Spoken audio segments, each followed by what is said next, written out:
Petrol की कीमत में कमी पर आवाम खुश न हुए, कीमतों में मामूली कमी को मुस्तरद कर दिया।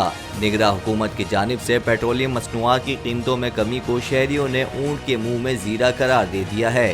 पेट्रोल की फी लीटर कीमत में 8 रुपए कमी की गई, जिसके बाद पेट्रोल की नई कीमत 323 रुपए 38 पैसे फी लीटर हो गई है।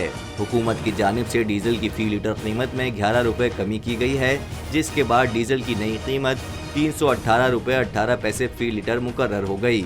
अवाम का कहना है कि डीजल की कीमत में गुज़िश्ता एक माह के दौरान भारी इजाफे से शहरों में चलने वाली लोकल ट्रांसपोर्ट से लेकर रेलवे तक के किरायों में इजाफा किया गया है। डीजल की कीमत में सिर्फ 11 रुपए फी लीटर कमी से आवाम को कोई फायदा नहीं होगा, क्योंकि हुकूमत ट्रांसपोर्ट के किराए कम करवाने की ना अहलियत रखती है, ना ही इसमें दिलचस्पी रखती है।